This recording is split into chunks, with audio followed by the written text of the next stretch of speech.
So cooler weather we're experiencing here in Texas, that feels pretty good to It's you, nothing. right? It's nothing. Nothing to you at all? However, I did get caught in the driving, and people said you can't drive. And I was telling these guys, I was like, I can drive in snow. And they're like, it's not about you. It's about the others. My wife says that all the time. We were going to drive to Dallas last week, and she nixed the idea. And I said, it's not a problem. And she said, I don't worry about you. I worry about everybody else. And she's from Texas, so she's allowed to say that. Yep. Hey Bobcats, this is Kelly Damphousse, president at Texas State University. Welcome to the current podcast. Today we've got a special experience for you all. We have Matthew Mazzotta, who actually created our Sleeping Bobcat statue that's going to welcome students into Cibolo Hall. Matthew, thank you for joining us. Thanks for having me. So tell us a little bit about you. We were talking earlier, you're actually half Canadian, which I think is pretty exciting. Yeah, someone just told me that that you're Canadian. Yeah. And so, I'm half Canadian. My mom's from Newfoundland, Canada, and my dad's from Manhattan in New York City. So they're super urban and the super rural. Two places could not be more different than Newfoundland and Manhattan. Yep. So, but did you grow up in the New York area? I grew up in northern New York State, up near the Canadian border. So everybody, I just say I live in Canada, but go back into America for a second. 7 hours from New York City. Oh wow, it's a long way up there. Yeah. Tell us a little bit about how you got started in public art. I think the very first thing that I knew about you was the big flamingo in Tampa, right? Yep. But you've been doing public art for a long time. Why did you get into this area? So I grew up in this small little town, and there was no capital C culture. Like we had the hockeys and the baseballs and the church and the school and this and that. But like real art I had not seen before live. And then I remember like all these train cars used to come through our little town, and it had graffiti, fresh graffiti. I remember it's like traveling exactly, art, right? Yeah. For me, I felt that way. I was like, I want to see. Then the other thing was MTV, which doesn't exist anymore, but this was like music television. Maybe you remember this. Back when MTV played videos, right? Exactly. And so in Canada we had Much Music or something like that. Yeah. And so kind of like that became kind of a new art form. Absolutely. The video version of a song. Super artsy stuff. Not only did you feel the passion of the music, but also those visuals were so extreme compared to the rest of TV that I would soak that up. So anyways, I knew that I liked that. I was a little bit of a rebel, like let's say with music and skateboarding and this kind of stuff. One of my art teachers showed me the Andy Warhol factory or the warehouse, where Andy Warhol is like, videotaping people till they cry or they sleep all night, or Velvet Underground was playing with tinfoil on the wall. And I was like, okay, this is crazy stuff. But then I went home and my parents had a book with Andy Warhol. So I was like, how is this possible? You can act this crazy but also be respected. So I kind of thought I found a loophole. I was like, you know what? That's probably the direction I'm going to go in. Is art, for some reason, it seems to grip people and be meaningful. And then I got into activism, a lot about animal rights, actually, to tell you the truth. But it's also about the earth, women's rights, whatever it may be, fighting on behalf of others.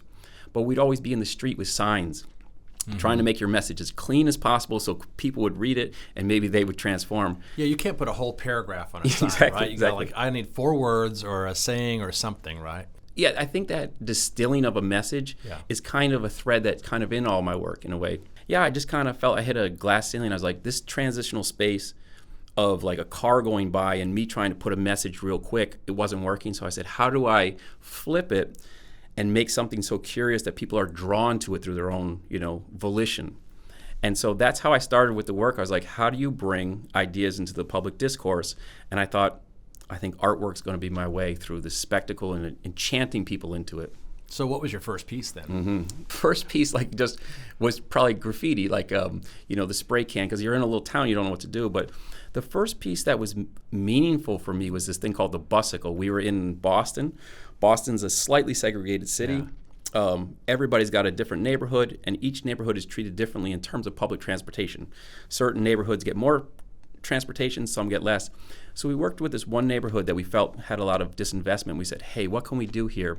Can we produce a piece of public transportation built by you guys, powered by you guys, and goes where the people want to go? It's called the Busicle. This is a hard project to talk about because it became like this commercial thing. Like you've probably seen them in other cities where everybody's pedaling on something. So it's like a passenger-powered vehicle, right? Yeah, but at the time, those didn't exist. So we made that, and there was so much interest, but that was the first time I saw public space, art, activism, and community all come together. Then the city said, hey, we want to support you as well. And I'm like, why? We're critiquing you. And they're like, it's not like we don't know about this stuff. So that's when I saw local government came in, and I was like, wow, we're all working together at this. I never thought artists could have a seat at that table. So that's kind of the most meaningful early one. Are animals kind of a central theme for you? I know the ones I'm most familiar with have animals involved. Yeah, someone asked me that recently. I didn't realize that. I have many animal projects right now, and they all do different things. And we can talk about this one here, what I think it's doing. But recently I went back into my old paintings or sketches and collages, and they're full of animals and architecture. And I realized that's kind of been my life, I guess, from the beginning. Is I've always been interested in spaces and also animals. And in this case, with local habitat, how the animal inhabits a building. Yeah, well, let's turn our attention now to local habitat. And so that's the formal name of the Bobcat, the Sleeping Bobcat at Cibolo. What was the inspiration for the look of that piece? I remember seeing some drawings early on when you were in the competition phase, and it kind of looked a little cartoonish a little bit, and there was different versions of like how the Bobcat was posed. It turned out to be unbelievable. Walk us through the process. My work is always based on research. I'm always like, what can I contribute to this situation, to this community? Yeah. And I was thinking, okay, the students are going to sleep in here. They're working, but they're going to be staying in here. So I was like, what could hold this message that, or a message that would be relevant to them? So I kind of took this idea of mental health or well-being as probably an important aspect of this student life. The other one I took was ecology and the environment. So I said, let's try to bring those two into the focus, mental health and ecology. I said, what's the vehicle? And so I started thinking, what is in San Marcos? What can be here in our research? And I was like, the Bobcat as the mascot, but you can't do that. How do you bring art to a mascot? And then I was like, well, it's only known for its veracity and its courage and all these things. What happens if we flip it and say it also has a life? Yeah. It also has to find a place to sleep. It also has to chill. It can't be ferocious if it doesn't sleep at Exactly. some point, right? It needs to recharge. Yeah. And it has to have a family. It has to have a life. It has to have a place where it can go. So I was like, okay, I'm going to play with this idea. What if we show this other dimension of the Bobcat? And I saw the same thing. It's a metaphor. That Bobcat is a metaphor for the students. Yeah. They have to kill it with their work. They have to do well in the academics, in the stadium, with their sports, whatever, but they got to come home and chill. And so this is showing that the Bobcat does have this other dimension. So that was kind of the crux of this work for me, was like, people are going to be sleeping in this dormitory, so let's make it a sleeping Bobcat with the smile. It's up on this nice perch. It feels safe. So hopefully it echoes the fact that there's safety here. I think a theme that I'll come back to over the next couple of years when we're talking about this particular piece of art, because we think a lot about mental health for our students and about how challenging it is right now with the complication of social media and the anxiety about getting jobs when they graduate and so on, and how hard you have to work as a student. But the important thing you can do for self-help is really one of the easiest things to do, and that's just to rest and to recreate a little bit. And that's why I think about this piece here, is that it will be a reminder for me when I'm talking to our students about the value of sleeping, is that piece there. So it's going to have like a multifaceted interpretation for us. The other thing is, you could have posed that in lots of different ways, but we end up choosing kind of the dangling arm. Talk about the process, about exactly what it was going to look like in the end. I guess we use animals in all different ways to identify our emotions. Like the Bobcat often has the teeth out. Yeah. Sometimes it's sitting there as majestic. In this case, I'd not seen it sleeping before in such a large scale. And I was like, just thinking about that, I'm like, what does that mean? That means that somebody has taken the time to find a place where they feel comfortable, they feel safe, and they want to relax. So then all of a sudden the arm happens, and then I'm like, this canopy is about this big. Can we have the hand go below the canopy so you can kind of see it from coming out of the building as well? So there was kind of a lot of little happy accidents that happen with that piece, and ultimately it comes down to, when the sun comes out, it's just baking in the sun, kind of relaxing. It looks great. And it is cool when you're coming out of the building, you can actually see the paw kind of dangling down below, and it like catches your eye and go, oh, something's up there, and you turn around. And I've seen so many pictures of at night where that's lit up in a certain way that I actually think a lot of public art looks better at night. Like when you go to the Capitol, to the mall, I love to go at night because when it's lit up, it just looks different. Yep. I think our lights we're going to dial those in soon, but there's going to be lights coming for that, so it also will have this other atmosphere coming. So what's next for you? I have a piece that I'm developing in Fort Worth, and then we're also doing one for the Austin airport. So for whatever reason, I have work here in this area of the world. I don't know why, but I also have work, one's coming out in Denver, one for the San Diego airport. I have one in England. So, I'm always layering all the projects, but just happy to be here for this one where it I feel like we hit the nail on the head. Like we got it done, but also it's like resonating. And I'm just watching some of the comments. So many people love it, but then it says, I love art that has a deeper meaning too. I'm like, wow, they're getting it. So this is amazing. Yeah. If you look at something and don't have a response to it, either negative or positive, then it probably has missed the mark altogether. The overwhelming response has been positive, and I think that's really special. Thank you so much for bringing your artistic abilities to Texas State and for making our campus better and for reminding us the value of sleep and rest and about our legacy with the Bobcat. I love it. I'm glad we even get to talk about this. Thank you. We're going to come back in just a minute and talk with Nisa Barger, who is the public art expert for the Texas State University system. She's in charge of public art all across the entire system, all the universities and colleges that are involved here. And she's going to talk about the value of public art and why it's so important for us. All right, we're back, Bobcats, to learn more about public art at the Texas State University system in general. I've got Nisa Barger here, and so Nisa is actually in charge of all the public art projects that are happening across the system. And, a lot of people don't know that we're part of a larger system with 7 institutions total. And so you got all the way from Eagle Pass and Sul Ross State University all the way to Lamar, which is right on the Louisiana border, and Sam Houston State in the middle there, and us kind of in the middle as well. And so it's really interesting to learn more, I think, about the system for our listeners, but also to learn about specific issues related to things like public art. So, Nisa, tell us a little bit about yourself. Like, how did you get in this position? Sure. Well, I'm very lucky to have this position. There aren't a lot of directors of public art at Texas institutions, and I was hired last May, so I still consider myself a newbie to the system. My job, Director of Public Art, is based in the Austin office where the Chancellor of the Texas State University system is housed, and I report directly to the Chancellor. And he's a huge advocate for public art. He first off, he's a connoisseur, so he understands art at a level like I have no concept. But he also values what it can do for a university and wants to make sure that we don't just have decorations, but we have actual art. He is very committed. Yeah. I guess 2022, the Chancellor created a Director of Public Art position, mainly, I think, to ensure a standard of quality in selections of the public art across the system. So that's my job, is to help facilitate the selection, creation and installation of all of these new works of public art here at Texas State, and as you mentioned, as far west as Sul Ross, as far east as Beaumont and Port Arthur and Orange, Texas. And where were you right before here? Like, what's your career progression? Well, I didn't really set out to work in public art, but it has ended up making a lot of sense based on my background. So I'm a native Texan. I grew up in Boerne, which is not too far from here. And I left to go to college on the East Coast. I went to Brown, and I have a degree in urban studies, which is this very nebulous sort of degree. I thought I wanted to go to law school. I did not end up going to law school. In a roundabout way, I ended up going to grad school in art history. I thought I wanted to teach.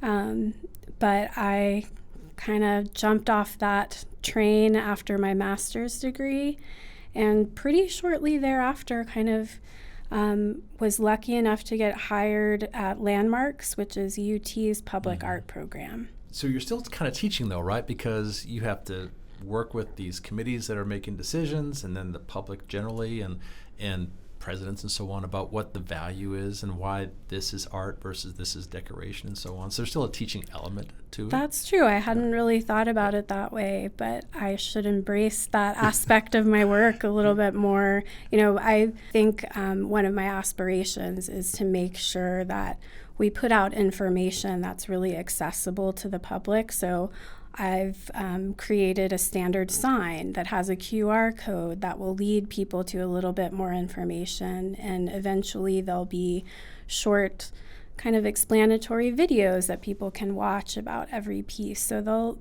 they'll learn in a very easy, accessible way. Yeah, one of the things we have envisioned for this campus is that people can do a walking tour.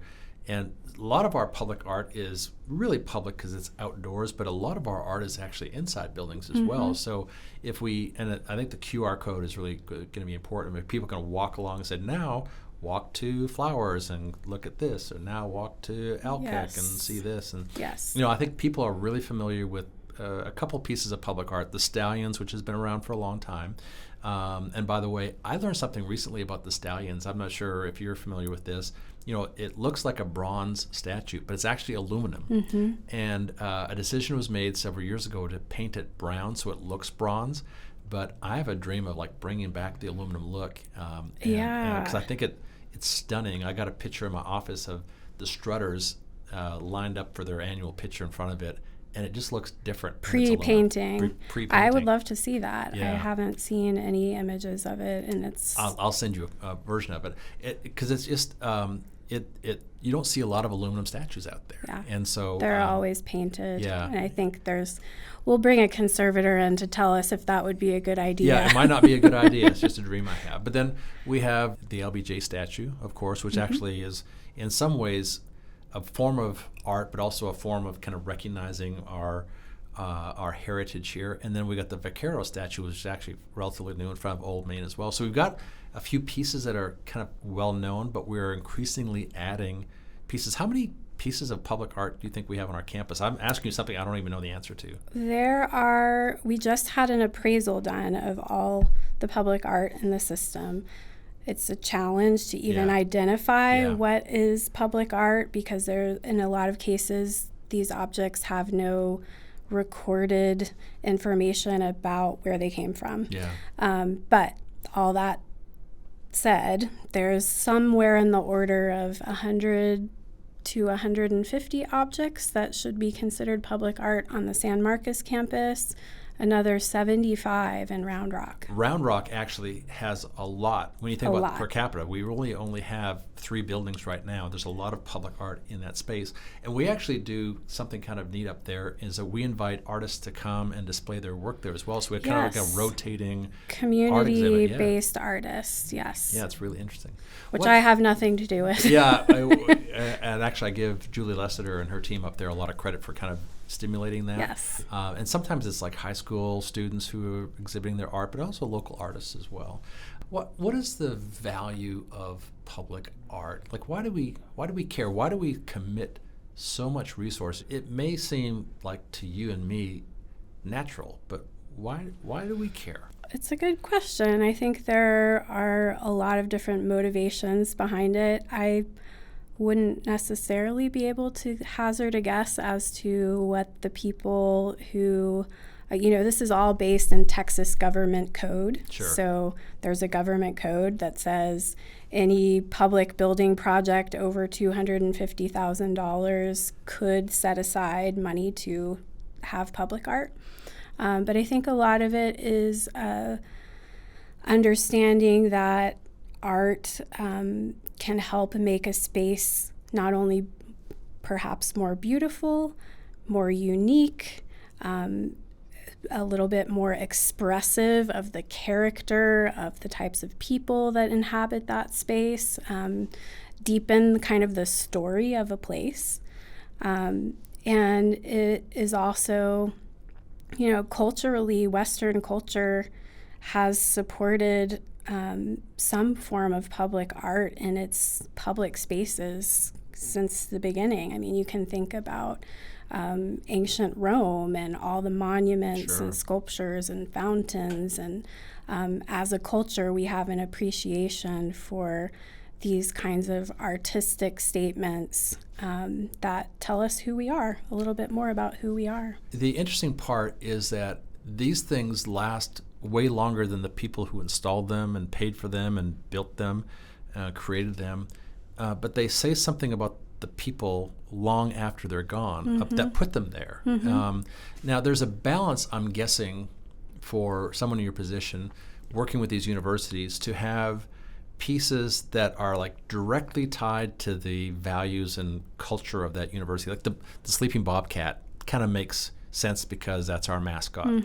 But we have other pieces that are just art for the sake of art that aren't really tied to the university as well. So how do you balance that when you're working with committees to not make like everything be a bobcat or everything be maroon and gold, but actually art for art's sake?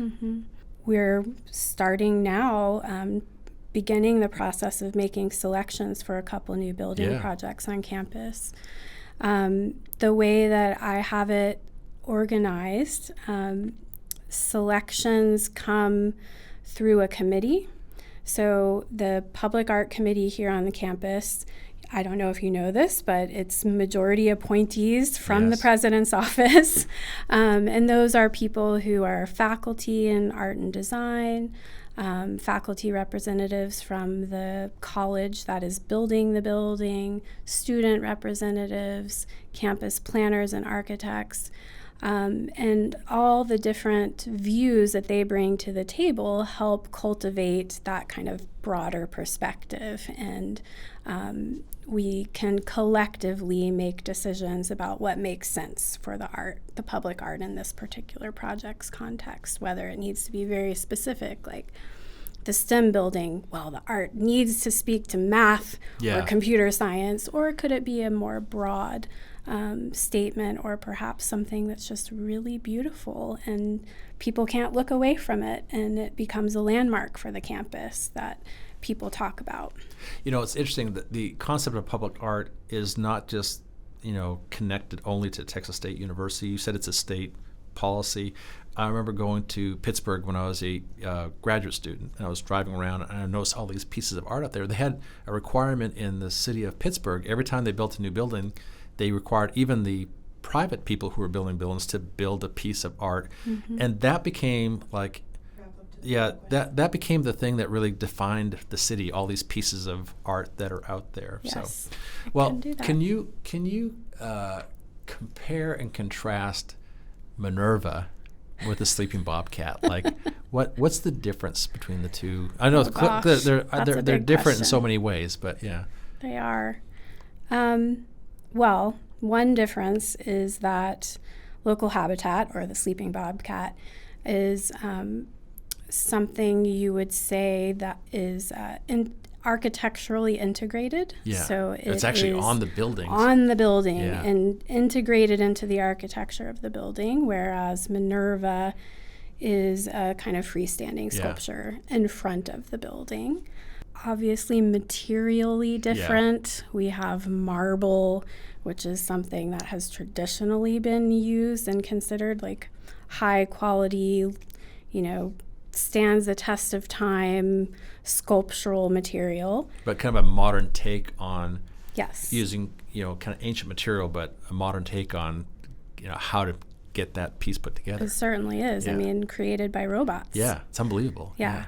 Actually, in some similar ways, the Bobcat was kind of sculpted out of a process of removing the fiberglass and coming up with this Bobcat shape out of a large piece of fiberglass. So that's a similarity. Yeah, that actually that's a good point. So and they're both figurative. Yeah, they're both, and they're both exterior too. Yes. So it's interesting. In Round Rock campus, I think all of our art up there is interior. And it is. There's no outdoor work yet. Yeah. So we'll work on that. Well, we're in the middle of a big building boom. We've been doing this for 25 years or so. We got a lot of new buildings coming online, and so we're excited to look forward to more and more pieces of public art. And stay tuned. And I'm excited to see what you all have in mind for us. And it's interesting. So the committee kind of comes together and has a short list, and I'm usually presented like 3 or 4 options.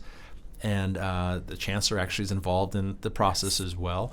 But it's what I love about it is the entire campus has a say in what this becomes. It's not just one person, and having you involved, someone with some expertise to kind of help us be consistent in our thinking, because the committee changes over the years. I think brings a lot of stability to that process. So thank you for doing that. Yeah, of course, it's my pleasure. Well, I can't wait to see the next few pieces that are coming our way. You and me both. Absolutely. Well, Nisa, one of the fun things we do here is we get to hear from people who are experts in their field. Sometimes it's the first time they've done a podcast, and you told me this was your first time. This is my first podcast. You did great, by the way, and so thank you for doing you. that. But we always give our guests an opportunity to turn the tables here, and so we invite our listeners to submit questions to me, and we ask our guests to read the questions. So you get to be host here. Oh boy! A little bit. I have not seen the question, so I don't know what it is, but we're going to let you read it, and then I'll do my best to answer it. I think you're well equipped to answer this. All right. What advice do you have for students to make the most of their time at university? That's a great question. I get asked that question a lot. And I would recommend people do differently than I did. I was so focused, and part of that's my upbringing. So I went to community college for the first 2 years, and I went and got a job as a prison guard for 3 years. I went back to college. And when I went back, I was very instrumental. I was just there to get a degree. And I was just kind of locked in on the classes and didn't understand, because I was a first generation college student as well, didn't understand all the stuff that was happening at the university till way late in my college career, and I missed out on a lot of opportunities. And I oftentimes will hear parents on social media say, my daughter is attending Texas State and she's having trouble making friends, or doesn't feel very connected to the university. And there's so many opportunities, there's so many student organizations that are extracurricular, but it's also some that are curricular defined, that are like student clubs that are discipline specific. There's so many ways to get involved beyond just going to class. And by the way, that includes just walking around the campus and enjoying the art and the nature. We've got one of the most beautiful campuses in the country with the river and the lake, and now all this public art that we're having here. But I would just say people need to think about ways to take advantage of everything here beyond just going to class, because while that's important, and going to class is very important, but we're trying to create opportunities for our students to become great citizens and great people who understand the value of the world just beyond the day-to-day work things, but also the context of the world and the context of art and culture and current and public events and so on, and creating a well-rounded citizen. And so that can start here in college, getting active in politics and staying up to date on current events and so on. It's not just about learning stuff. It's about experiencing a new way to be as opposed to a new thing to do. I just made that up. I kind of like that. I like it. Yeah. Well, thanks so much for joining us, and thank you for joining us as well. It's always exciting to hear more about what's happening on our campus. I learn more through this podcast, I think, than almost anything else I do here at Texas State. I hope you're learning more about what's happening here as well. Thanks so much, and stay safe, everyone.